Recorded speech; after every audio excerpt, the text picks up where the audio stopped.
Our third story today takes us to Ukraine, where election rumors are once again swirling as Russian airstrikes continue to batter Ukrainian cities almost every single day. The idea of holding elections might seem far-fetched, yet in the streets and the offices of Kiev, discussions about the possibility of Ukraine going to polls are growing louder.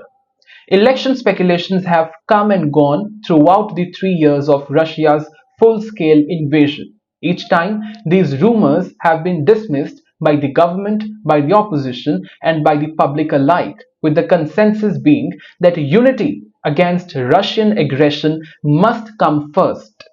The presidential elections that were due in 2024 was suspended under martial law, which has been in effect since Russia's invasion of 2022.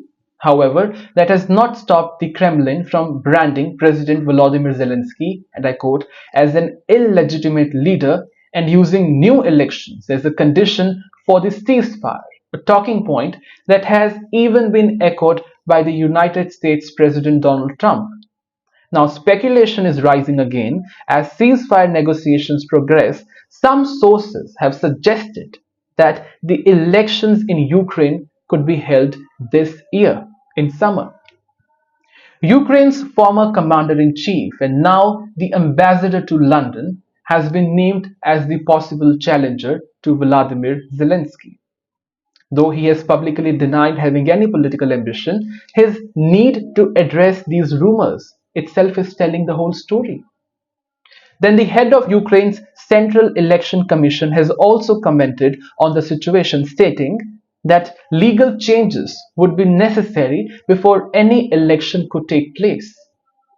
Under current law, parliamentary elections must be held 60 days after the lifting of martial law and presidential elections within the 90 days. However, logistical challenges posed by the war would require further adjustments to these rules, to these timelines. Reports from The Economist claimed that Zelensky recently held a meeting to discuss election preparations and instructed his team to prepare for a vote once the United States has secured a ceasefire deal with Russia, possibly by the Easter. Ukrainian government officials have denied these claims, stating that peace remains the priority and that there is a little hope of the war ending so soon. But despite these denials, many believe an election might still be on the horizon, on the radar. Well, you see, there are several reasons for this speculation. First, Zelensky's approval ratings have slightly improved since his recent confrontations with President Donald Trump and Vice President J.D. Vance.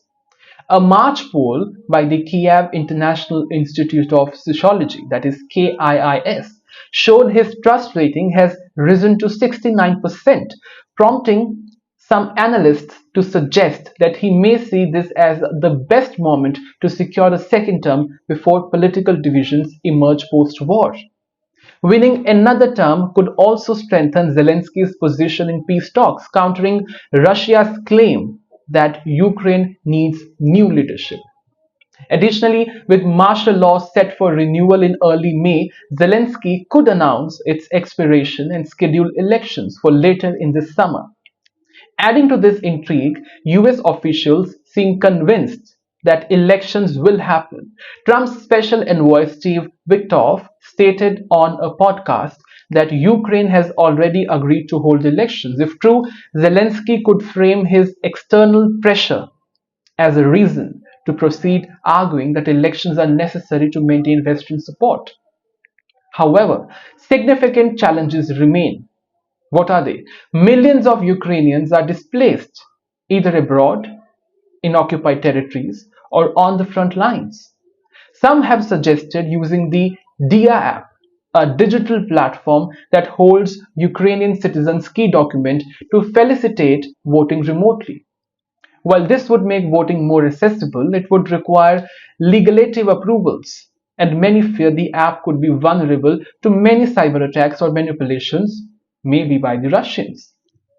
Even if DIA were adopted, verifying voter eligibility remains a major logistical hurdle. Moreover, lifting martial law, even temporarily, could lead to unintended consequences, which includes a mass exodus of soldiers from the front lines, just as Russia prepares its next offensive, next attack. There are also concerns that elections could provide Russia with new opportunities to interfere within the Ukraine's politics, whether through cyber tactics, as I mentioned earlier, or disinformation campaigns, or even direct attack on polling stations. Some argue that holding elections at this stage would be conceding to Russia's narrative. What is the narrative? That Zelensky's leadership is illegitimate simply because elections were postponed. Ultimately, the biggest obstacle to elections may be the public opinion.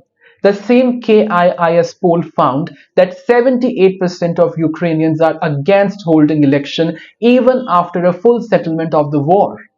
With so many hurdles and risks involved, the question remains, will Ukraine actually hold elections this summer? Or is this just another political rumor?